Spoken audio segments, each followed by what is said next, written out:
Hello and welcome to the GigaBoots podcast review for the Castlevania Netflix series Season 2. I'm Dan, and this time I brought with me Bob from GigaBoots. See, the last time they did a season of the Castlevania Netflix series, I did a highly edited video that was just, a small thing, non-spoilersy, just talking about how I felt about it overall, the production values, the writing, etc. This time I figured, since Bob has also seen it so close to it coming out, and me not really having a ton of time to do an edited video, and this having a lot more to talk about it, especially on a spoilersy end of things, I figured we would do a long form podcast. So that's why I'm doing that format this time instead of the more edited thing. Hey Bob. Hey Dan. Thanks for coming on. No problem. I guess my first question before we get into this, and just as a warning to everyone, this is going to be spoilersy. It's only 8 episodes. You can decide whether or not you feel like watching all 8 or watching a few and then deciding you don't care about spoilers anymore and then coming back to listen to this. Bob, how many times did you clap? Oh, constant. I clapped a lot. There was a shot with holy water sitting on a shelf. There was a shot with the cross orang sitting on a shelf. I guess I should have... There was a shot of Leon Belmont. To people who don't know us, I guess we should set ourselves up. So I own basically every Castlevania game. I say basically because I don't own the Sharp X68000 one. I don't own Haunted Castle, and I don't own the MSX version of Akamojo Dracula. That one I'm interested in. I'm sure it's probably the worst of the 3 I just listed, but I'm really interested in it. And I also never played the, as I was talking about, that arcade game, Castlevania game, which is really weird. Most of what I've seen from that is on, was it Cinemassacre did a video where Mike tried to play through it. And yeah, no, that game's really weird and shouldn't be considered Castlevania, but it's probably in the lore. It's oh god, timeline. Sure, that guy's probably also Simon. Simon's so flexible, he could be anything. Just look at the 4 different versions. 6 different versions of him they've drawn and rendered in 3D over the years. And we did and will continue in the future to do Castlevania months where we just play through a bunch of different Castlevania games and stuff like that. And we're still looking for the day where they make a Castlevania Maker game, where you make classic Castlevania levels. Because oh boy, level creator with Medusa heads. This sounds like the best. That's what I want to deal with. And Bob, I feel like most of the background I just gave applies to you somewhat, but if you want to... I have also played most Castlevanias. I feel like I'm confident in saying that. Mm-hmm. Yeah, definitely a lot of both styles, the classic and the Metroid, and yeah, we actually, no shit, back when they used to do yearly releases, we used to do a Castlevania day where me, Bob, and our friends would get off from work for the day to just buy the new game and play through it all at the same time on our own systems. So, back in the Dawn of Sorrow, Portrait of Ruin, Order of Ecclesia day, that sort of thing. And I always got the portable ones at launch, like Game Boy Advance and Forward. Right. So Circle of the Moon, Harmony of Dissonance. I still remember the TGS where they showed off Harmony of Dissonance, and we were blown away that they were making another one, and it was so crazy with these magic systems, and visually looks so different from Circle of the Moon, Yeah, Circle of the Moon was so simplistic looking next to this. Yeah, no, this thing was a Technicolor rainbow of monstrosity, and it was amazing, honestly. But Arya is obviously the best, but that's not what this podcast is about, Dan. That's not what this podcast is about. We don't yet own a real hardware version of Dracula X Rondo of Blood. No. We don't. But we have the different Requiem they've done. We have Requiem, which is the Dracula X Chronicles for the PSP, emulated on the PS4. And then we have Dracula X Chronicles for the PSP, which is not emulated. Well, it's emulating the PC engine. Right. So It's complicated, okay? Yeah, it's complicated, but we're getting there. And once I man up and spend $800, thanks Firehawk for the lovely framing of my That manliness. hurts. Yeah, no, it's just, and that's like to get a turbo graphics and a Super SD System 3, and then to mod that, and then there you go. I didn't even have to buy a real copy. It hit the hundreds tier. Right. But yeah, I figured we would just talk about our background, and I've been playing the series since the NES. My grandfather actually is a gamer, and he had Castlevania 2 and 3, and we would borrow them all the freaking time. So when Castlevania, okay, so here's the thing, right? Okay. And I know this is the tangent before we go into reviewing the actual thing. Back in the day, your two choices on Super NES are Super Castlevania 4 and Dracula XX, right? Yeah. You know Dracula XX has amazing music and looks anime as hell. Uh-huh. So yeah, I liked that one back then. I really did. But coming back to it nowadays, it's like, man, yeah, these level transitions don't make any sense. No. This is very cobbled together. It's kind of the Mega Man and bass of Castlevania games, but enough about that. Have at you with our opinions. Bob, how did you feel? I guess we'll go, let's cover the clapping thing.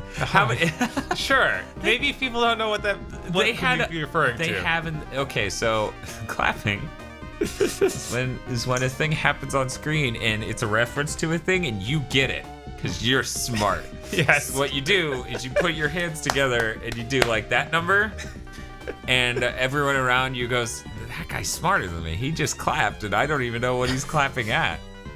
Yeah, basically it's what all your friends do when they go see the Marvel movies. Yes, I was gonna say the guys who go to see the Marvel movies and they're still there at the ending. Yeah, that's them. Yeah, after the credits, and then they say something about a cube, and then they just stand up and start clapping. That's what you know. You know that they're smart. Right. So I'm one of those guys, but for Castlevania, and let me tell you, I clapped at least 7-10 times, and I restrained myself. You know, right? I didn't want to clap. It just happened because they had a few bottles of holy water on a bookshelf, and then they had the cross.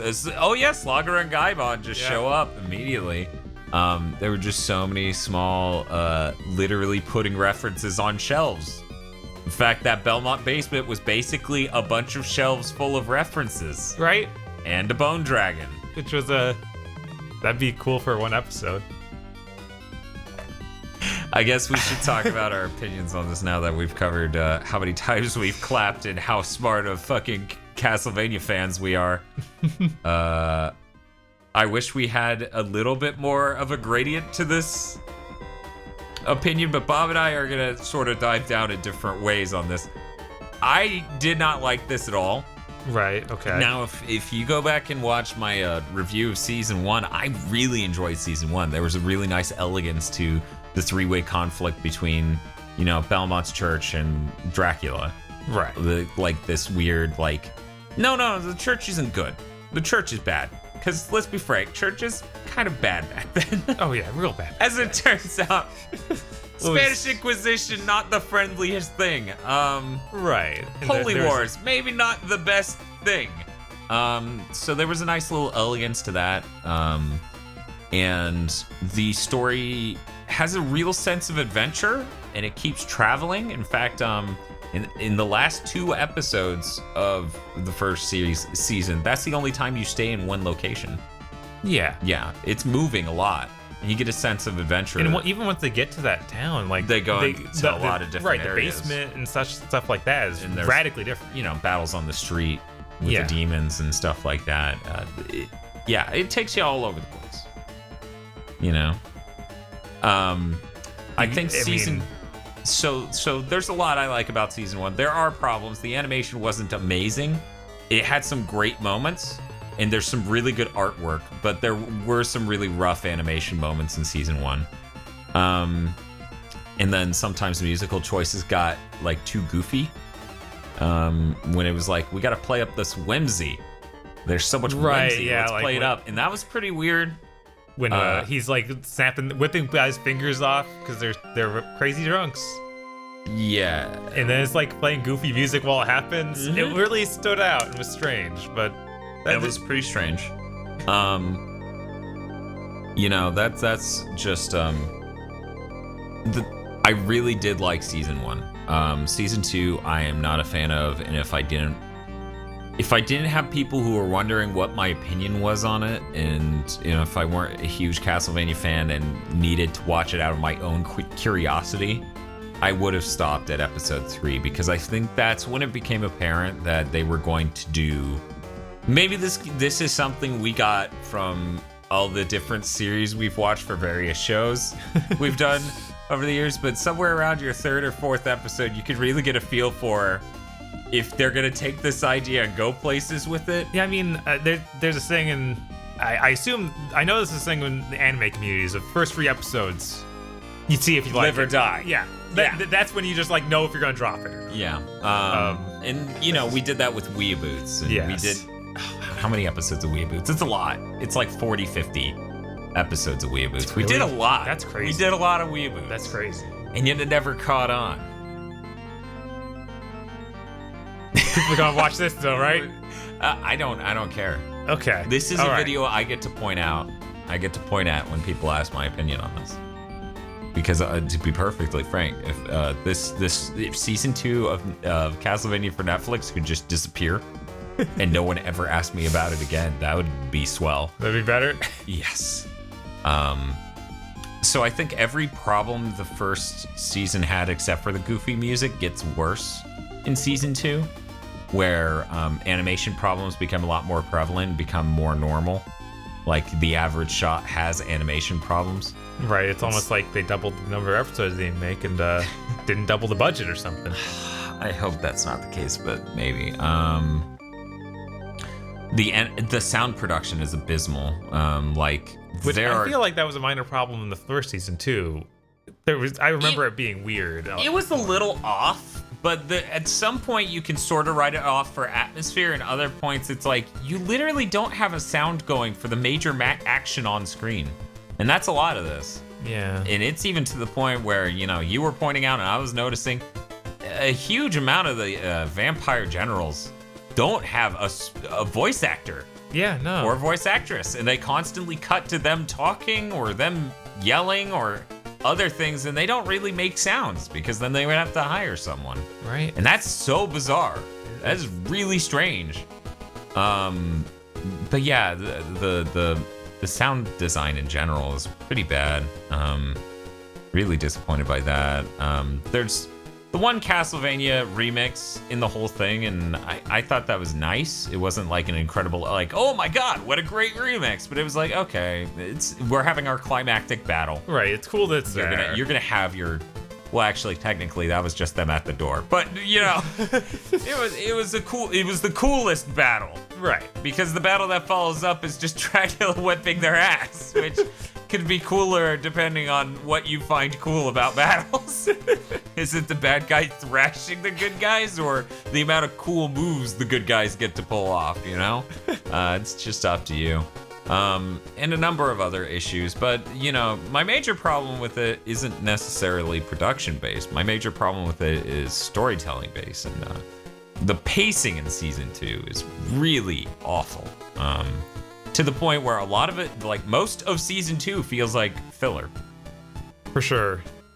They get to Belmont's home in episode 2, and they stay there until episode 7. God, that sounds absurd, but it's literally what happened. It's what happened.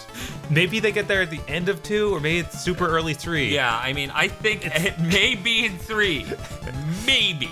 Like, I don't want to watch this through again just to get down episode specifics, but right, it's literally the whole series. But yeah, it's the whole season.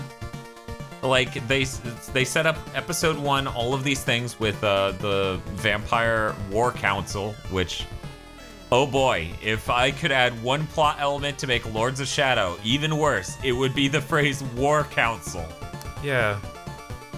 Yeah, it's frustrating. It's just a whole section that you don't want to be there. Yeah. And it is most of the screen time in this season. It's most of season 2. It's bickering among generals that don't even have a voice. Right? They don't have lines because they can't speak, so they don't have voices, but you constantly see them bickering, like they move their mouths and then nothing comes out. Right, you have no idea what they're even bickering about. So many scenes are like, hey, they're bickering. They're just bickering. We need to stop this bickering. But once again, we don't know what specifics.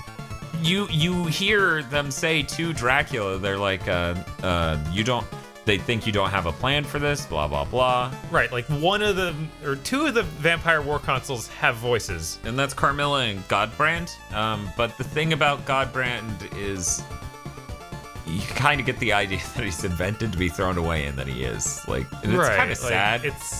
It's like, I really wish because the designs were really neat. Like, the whole idea of the War Council is a neat idea of, like, vampires from all of these cultures gather for Dracula's war on the humans. Right. But then even they're immediately like, his war on the humans is going to kill the humans, and we need the humans for food.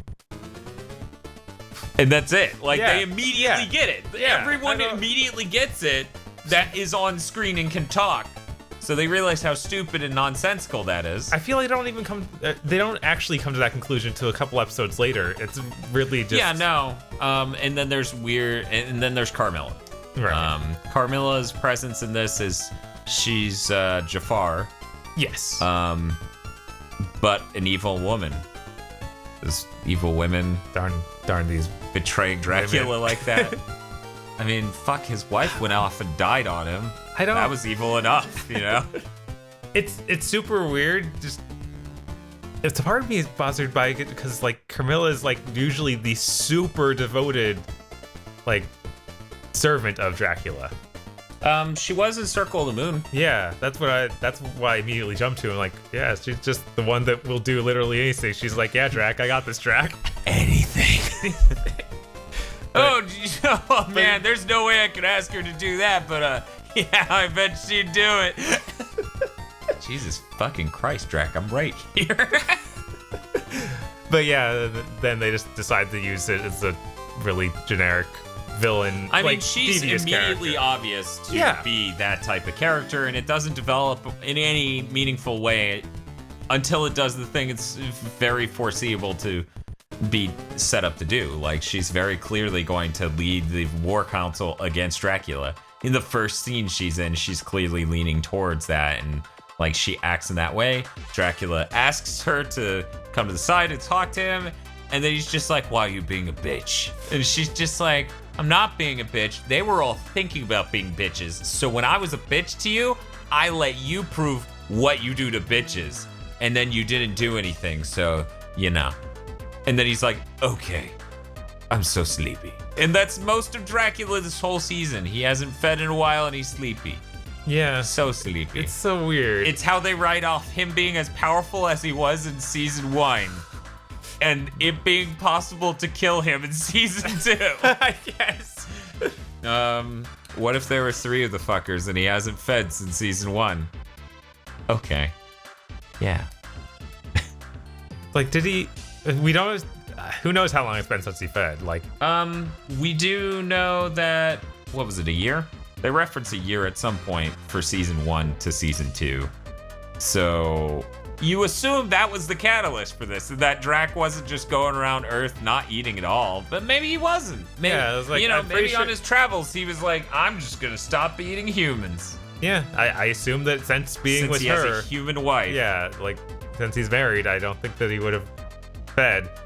Not even on pigs? Maybe on pigs. Yeah, maybe it gives him the shits just like Godbrand, but that's okay. Right. Maybe Dracula's just okay with the Taco Bell style life. Look, maybe he likes to live Moss. I believe it. Man, Taco Bell should start offering pork. Oh no. That would go so poorly. Yeah, Jesus. Oh man. I mean, yeah, no, it's do you want beef, steak, chicken, or mistake? Did you say more steak? No.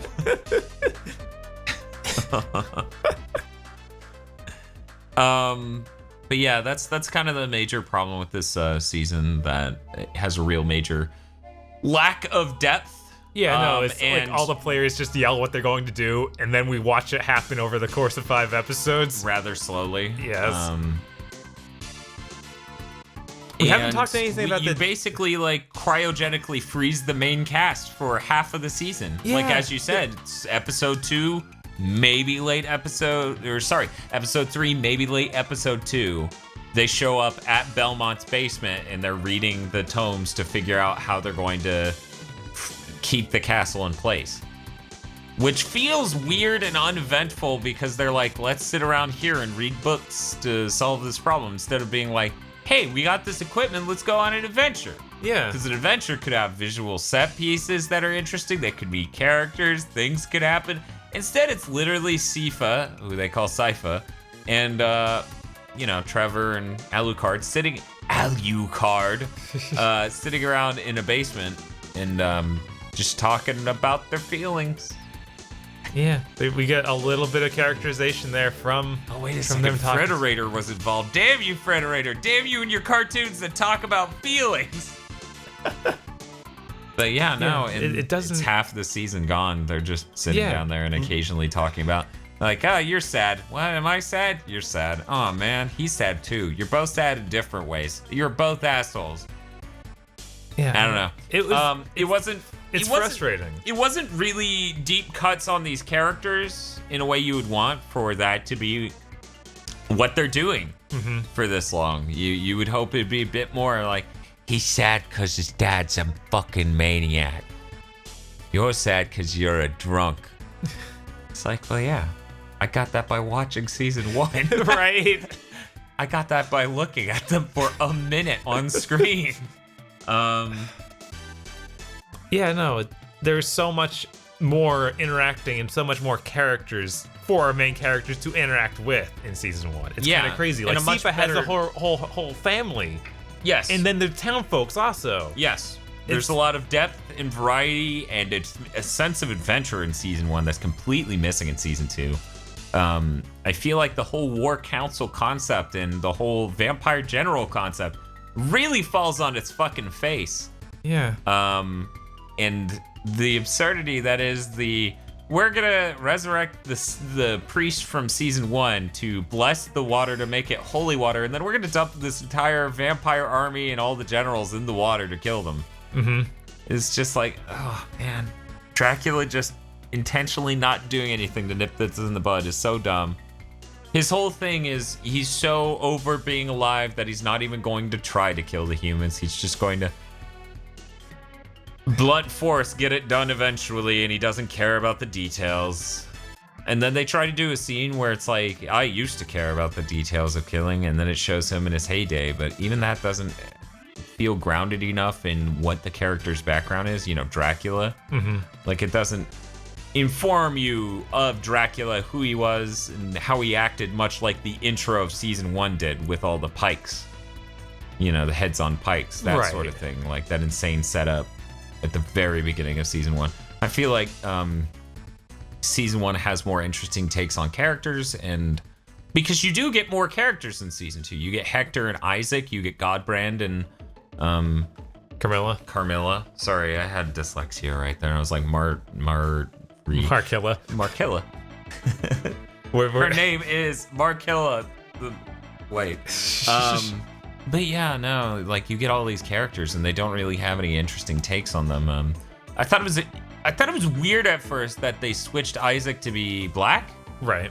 I was like, now why did they do this? Why does that make sense? And then it cuts to the first whipping scene with him, and I was like, oh, it's a slavery thing? Like they're gonna make it be like, oh, I was a slave and thus I turned on humanity. Right. And then it's like, no, that's religious flogging. Like it's crazy, like religious scale punishment flogging, and oh. Okay, and then in that scene, and much like most of the scenes in this, are very over the top, like, it's me, 13-year-old Black Dynamite, your older brother, sort of thing. Yeah, right? It's really just nail on the head, sort of. This is exactly what you expect, sort of thing. Like the scene I was referencing with the whippings is basically yelling the word love for a minute straight and being like, but I love you. Why'd you try to help? Because I love you. Oh, well, let me tell you about love. And then he whips him. And then it's like... And it's like, never use love again. Love isn't real and all this. Like, really? Yeah, it cuts back to the contemporary timeline and he's like, love isn't real. That's what I learned. I also learned this voice is highly inaccurate for how Isaac sounds, yar. So then I was like, okay, they just you know. Man, imagine what kind of adventures they could have had if they introduced Grant. God, they could have had an adventure. Right, one. It's really hard one. to call this an adventure. No, sitting in a basement is not an adventure. It could be. Who's got a camcorder? Oh no. No. Like, so when they switched Isaac to be black, right. I thought that was interesting. Once I got over, like, okay, so it's not a slavery thing. The race doesn't seem to play too much into like who he is as a character. But it does sort of try to sell you on this isn't the Isaac you know, this is a completely different Isaac. And it's like, hell yeah, it is. He's wearing pants. Right? Look at that dude. That ain't nothing like Isaac from Curse of Darkness. Yeah. You couldn't pay that man to wear a piece and wear a pair of pants. Much less a shirt. Good Much lord. less a robe. Yeah. That guy's wearing all the clothes. This guy's like wearing fully dressed man. I don't get it. You could have told me he was a completely different character in the first scene if he just came in wearing 2 winter coats and a decent pair of pants and a belt. I'd have been like, that ain't fucking Isaac. Unless at some point he loses his mind and stops figuring out pants. I honestly was waiting for the heel turn for him, where he just lost his mind completely and started dressing like Isaac from the game. No. But yeah, once they I want to say recast, but it's animated, right? But also the voice actor, you can tell by the name, is black. Once they recast him as that, like, I was like, no, this is a completely different take. This is a completely different character, and I can understand why you do that. You want your devout servant of Dracula to be sane in his devotion. Right. You know, not completely fucked up crazy. Except for, I do want completely fucked up crazy, because that would be interesting. And it honestly feels like more of a Shaft take on a servant than... You're right. By the end of this, he does seem a bit more like Shaft. Especially since he's committing necromancy and not devil forging. Also, I felt weird when you saw Hector on screen. And he looked identical to He looked regular. fucking identical, which is great. It's a great design. It really is. Like, Hector's design is amazing. But he's not Crispin Freeman. Yeah, it is weird. I know why he wouldn't fit in this voice cast. Everyone's up on the mic like this, right? And they're talking really breathy, and it really just makes me wonder if they had bad audio studio. I know. That doesn't make sense. There's no audio studio in the world so bad where it's like, it's this guy's basement. It's Warren Ellis's basement, okay? I mean, cool on him, you know, whatever, man. You do your fucking band and shit, but I don't know. I get it. I get that the tone is a lot more grounded, generally speaking. It's a bit less, you know, Dracula. Right. You know. Also, Hector. Damn you, Isaac. It's like, I feel like that guy wouldn't fit in with hello, I'm Trevor Belmont. You got some booze, because I'm an alcoholic, and that's my thing, you know. I need to drink. You know, he wouldn't really sit side by side. No, he would. You could even keep Hector in the castle. Like, let him nowhere near Trevor and have them in the same thing. That wouldn't even fucking make sense. But also, like, Crispin Freeman's voice is way too cool for the Hector that's portrayed here. Like, this Hector is really weak-willed, it seems. Incredibly, which is strange, because Hector's whole thing is that he's like the general that turned on Dracula. You know? So, like, But another thing with this series is, as it set up this whole war council and the war of the general vampires and shit like that, I the whole time I'm watching it, I'm like, man, that is a really great background for Curse of Darkness and a really terrible foreground for this. Because playing Curse of Darkness and it just being like, fuck Dracula, we're not talking about Dracula, we're talking about the men who worked for Dracula. That was really interesting. Yeah. Where the game's just like, we're not fucking talking, this isn't fucking about Dracula. It's not. It's about Dracula, guys. It's about a time-traveling Count Saint Germain and fucking death being a Buddhist and, okay, it's about Dracula. God, man, where's that Dracula? That Dracula brimming with fucking energy. Right, He's just so angry. It felt like we were gonna get that. We did get that in season one season for one a good had chunk that. of it. And then it's And then so in this sad one, that he's he's on just like, Prozac. I don't get it. It's a downer. Like they I'm didn't like, Drag. They didn't what want to happened? commit. They didn't want to. They wanted to go more with, oh well, Dracula's a character that's emotional, and you're supposed to understand him and relate to him. Which there was a little bit of that in season one. I could do that with righteous indignation. Right, Believe me, he has full justification. Right, and they could have rolled that wave. They could have had him full force the whole time, and that would have been great. Yeah. And they didn't. They could have had him whole horse the whole time. Like the guy from JoJo. Okay, Anyway, of course. So the setup scene in season 2 with his wife and the church coming in and burning things. Right.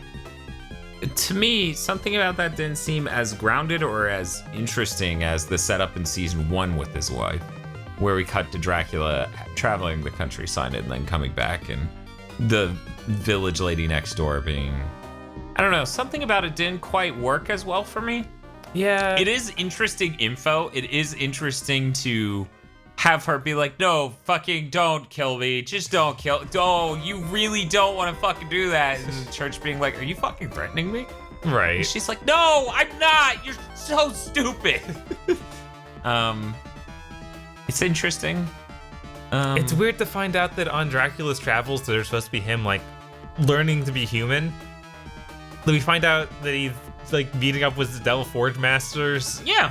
And also, I'm a little weirded out about where they found that knowledge and how many Devil Forge Masters there are. I figured they trained under Dracula for that, but I guess I'm stupid. Right. They just had knowledge of it. Like Also, the whole Hector was timeline- doing it as like a 12-year-old or something. Yes, because he had 2 magical alchemical coins. Yeah. Yeah. We're not getting that story. No. We're barely getting any story. Somebody asked me yesterday during our stream if I thought Hector should get his whole own season. Uh-huh. And if he weren't incredibly weak-willed, yes. But I feel like he doesn't feel like is in the story of season 2 at very least like an active agent in his own damn life. He's just doing what other people tell him to. He doesn't seem to have strong will about anything, and so I don't know how his youth story could possibly match up to that when he resurrected like dead cats and dead dogs and people like exiled him for it, like clearly. Mm-hmm. I don't know how you get the two. Yeah, I have to wonder if all of season 3 is just gonna be about him. Like it might be his story. It might be Curse of Darkness. You think Trevor and Sifa are gone? Well, I mean, Trevor does come back in that. Yeah. But he's going to be called Ralph. People are going to be really confused. And then Sifa's going to be like, Ralph's a weird name. And he's like, oh, let me explain. Leon Belmont, he knew a guy. His name was Ralph. So my parents actually named me Ralph. And then they're like, what the fuck would we do that for? And then they changed my name to Trevor.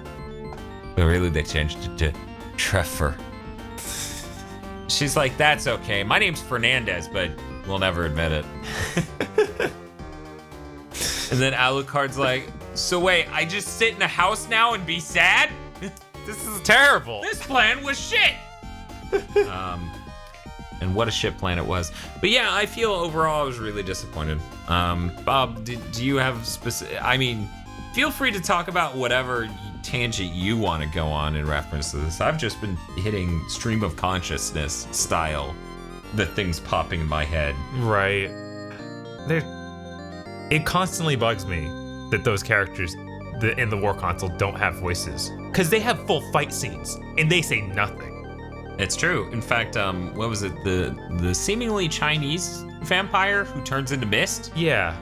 They'd even have a sound effect for Her turning into mist, her being hit while in mist form, all of that. The Foley just drops out completely for a huge chunk of that, and she doesn't speak. So it's just like hitting an all-time low of there's just no audio. Right. I don't know. Yeah, the War Council being horrifically underdeveloped in a thing that barely had any events. I mean, the problem is that you wrote an 8-episode series that's supposed to have a number of characters in it interacting and fighting for power and conflicting over a thing. It's sort of, war politics. Right. Game of Thrones. But then you didn't want to actually go into any of them, except for the one who's obviously the betrayer, and then the tool bag and the devout dude, and some guy who can die, because fuck him. Yeah, just lame guy. I don't... It's really disappointing. Right. Like, as you said... We watched 8 episodes, right? Mm-hmm. It doesn't... I feel like there should be more to talk about, but there's so little content that happens. They feel like they redo the same... Like Camilla says that she tells her betrayal plan to like 3 different people. We have to hear it every time. And she does it more than once. Yeah. To each person. Right. Yeah. It's very redundant. It's very slowly paced. The last episode really was the most annoying to me. Because they go really far to spell out what the next season would be. Right. Where they're like, oh, look, there's Isaac, and he's gonna make his army. Yeah. We're gonna take, what was that, 5 fucking minutes to spell that out in one scene that just goes on forever? Like, you could have had that scene way shorter and been way more effective at telling that story, Yeah. But instead they're like, what if we just show him murdering people? And then he's like, what was it? He was like, I don't have to put up with you because I'm a devil forge master. And it's like, you seem to just be a necromancer. I don't know. It's just a weird thing. And that part doesn't bug me at all. Right. It was just like, okay, I guess they like the names and a character design. Yeah, just one. Just one. Because that other dude, it's not even that he's black. It's that he's absolutely nothing like Isaac. Yeah, he's literally he's just the farthest. He's just a new character. He's just the name. He's like a Lord of the Shadow. He's a Lord of the Shadow Isaac. Except for... I mean, okay, so check this out. In Lords of Shadow, at least when you get a Bronner, and he's a vampire monster, he's still a vampire, right? Yeah. You got an Isaac in this. He wasn't a nudist anything. He wasn't like a weird hybrid of core character traits in something else. He wasn't nudist asshole. I mean... He was just guy. I don't know. I have to go on the other side of it. We got Isaac, and he got to be a person. Whereas in Lords of Shadow, we usually got Bronner, and he was a thing that screamed at you and then died in a scene. Oh, but Bob, did you not read his 2-page character bio? No. That's probably for the best. It honestly upset me even more. I'm sure it did. They're like, here's Bronner. He's totally a character. Let me tell you all about him. My brother Luigi. Oh, no. We got our Mirror of Fates jokes about how unclean these sewers are. Yeah. Man, I don't... Yeah, season 1 felt so good for a Castlevania fan, and season 2 just feels like a bunch of I clapped moments. And I mean, Dracula uses the save points from Symphony of the Night to move his castle. And he also shoots the spell, the one where you hold up. Instead of doing the 3 fireballs, you shoot the magma spheres. Right, yeah. Yeah, you shot that. It was cool. I mean, that's clapping. In Slugger and Gaibon. Yeah. And Hector and Isaac. Well, just Hector. But Carmilla. There are a bunch of, I clap moments. But, as a fan, I felt... I don't know. I just want a good story that's based in Castlevania. I don't need it to be here's your Devil Forge Masters. Realistically, when they introduced all those extra characters, it was just like, oh man, I don't want to. I don't want to deal with this. Yeah. I mean, that's the thing though. They introduced a lot of characters in season 1. Most of them weren't, characters from Castlevania. Right. It was just Dracula, his wife, and the 3, good guys. Alucard, yeah, Sypha, and Trevor, and really Alucard came in at the end. Yeah, he was hardly in the series. He just had a cool fight scene. But they had tons of characters other than that. You know, characters he met in bars, characters he met in the town. Yeah, a lot of them were one-off. Church people. Yeah, church people The and speakers. the speakers were definitely like full on. These are characters. Yeah, I feel like we should have had more adventure. We should have traveled the countryside instead of sitting in a basement. Yeah, sitting in that That would've basement, been nice. locking your main characters up after not even letting them like adventure at all. We got one episode of them fighting Sagar and Gaibon. Yeah. That's it. Mm-hmm. They didn't get to like be a team that's learning to work together. Yeah. That's what I was expecting from the season. I thought this was going to be them actually like still having that teamwork development moments. There was just instead a little bit of, oh, well, we're arguing about stuff in this basement. Yeah, no, and it was really, really clumsily done. Very annoying, very unfulfilling. Very repetitive. Very repetitive, insanely repetitive. Basically, the only idea they had levels of repetitive. But yeah, at the end of the day, I really, absolutely, positively don't give a fuck that they didn't call the vampire killer the vampire killer. It was a moment where I went, that's weird. Right. But that's it. Like, that doesn't bug me. Them not having Grant Dynasty doesn't bug me. Them not having Death doesn't bug me. These are all just fan servicey things. I don't really.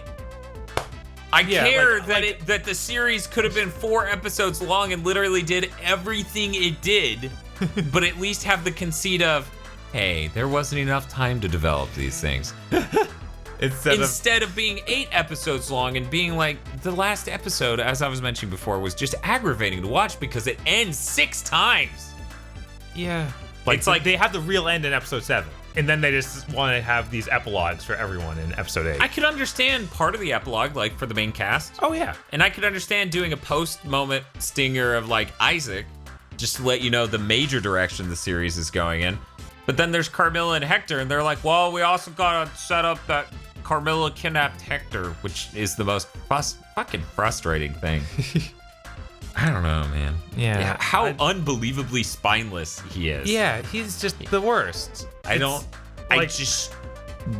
think that they're building him up to have this turnaround for next season, like be the main character and be like, oh, I need to actually start thinking for myself because, oh man, I'm an idiot. I mean, they can do that. They can. But as far as this season, it felt awful just seeing him be like, I'm a giant tool bag. Right. I'm a giant tool bag that doesn't even need to be in the story. There were good things. Like, I mean, there were some really well done fight scenes that intercut between really bad looking stuff. But the parts that were good were really good. Yeah, I feel like overall the animation's worse than season 1, but there are some really nice looking shots and there are some really great fight scenes near the end. Right, like those last 2 episodes. And Slugger and Gaibon was pretty nice. Yeah. Yeah. I mean, there aren't a ton of fight scenes in between, but there are some. I feel like it was really weird when he started sawing into the neck of that one beast as it was breaking into the Belmont basement. Yeah. He saws into the neck of it with the sword, and then it just doesn't fucking care and throws him off. And then he cuts its ankle at an angle, and it's just dead, and it bleeds out really fast. It's like, what? Yeah, it was very strange. That was weird. A lot of the rest of that fight, though, with the other creatures, like the Karasu-looking thing and other things like that, really neat. Really neat designs, too, like smashing the face off of it, the skull face. Yeah, they had a lot of cool stuff there. Yeah. I wish there was more of that. I wish there was more neat things. They literally, like, we're super spoiling everything, so why not talk about this, too? Everything. They literally, they sit in that basement until episode 7, where they summon the castle to the basement. I'm like, oh my god. They walk outside after fighting or doing the second fight scene in the basement. They walk outside and then go fight the everyone in the castle. And all the other fight scenes in it are literally just not fight scenes. They're murder fests with the with Godbrand. Yeah, Godbrand just murdering random guys, and they're all flashbacks basically. There's one. Well, one of them's a dream. Yeah. / flashback. It's unclear. Another one is them going out on an excursus to just go murder random people, Yes. which doesn't serve any plot. Yeah, that did nothing. That didn't I thought happen. that something would come of that. Anything. No, it didn't affect the plot at all. You could Just remove like- that scene and it literally would mean nothing. Right. It's just Godbrand wanted to feast on humans, so he did. Yeah, and it's like That's you don't it. even need to see that. But then they wouldn't have a fight scene, Right? which It's wasn't not a fight scene. Right. It's Again, just it's a slaughter scene. Slaughter scene, Which isn't the same. That was another thing. That was another moment where the really low budget and weird audio production came into play, where it's just like no Yeah, one in this 'cause- town right, is 'cause- screaming. Yeah, no one in the town. It's all really quiet. None of the war generals are saying anything. Or Because they can't, because they don't have any voice actors. so weird. God, one of them, like, they have a generic sound effect of a vampire screaming for one of them. It's just like, Yeah, that was it. yeah, that did happen. It was like, are you That was- serious that was- right now? That was real, and it happened. At least it wasn't a cheetah sound effect. We're one step above Castlevania Adventure- Rebirth. Yeah, Adventure Rebirth with Cheetah Dracula. I guess that's something. Yeah. We don't have Dracula cougars wandering our streets. But yeah, I'm not a fan. If I could have just never talked about this, that would have been great for me, because I don't like make videos to disagree with people. I don't like beating people over the head with my opinion. I don't care if you agree with me. I'm not here to convince you otherwise. Like I don't care about doing any of that. This video is just me recording my opinion. So when people ask, I have a video that's a crystallized moment in time where I just finished watching it. And I could express how I felt about it.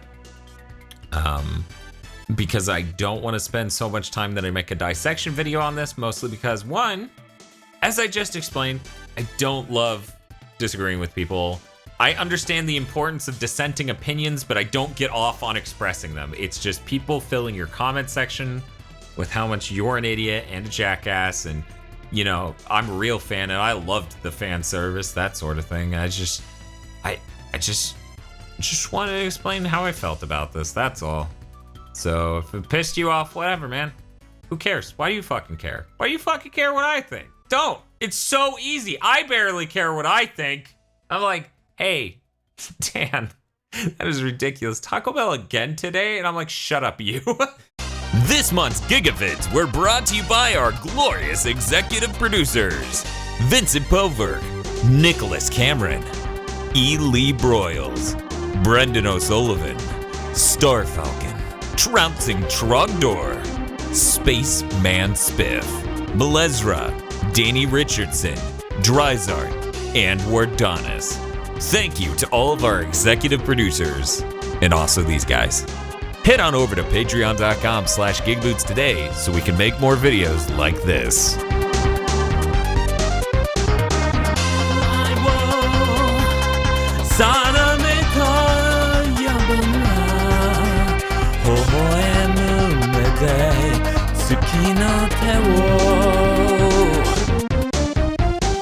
Yami wo asamute satsuo wakasha shit.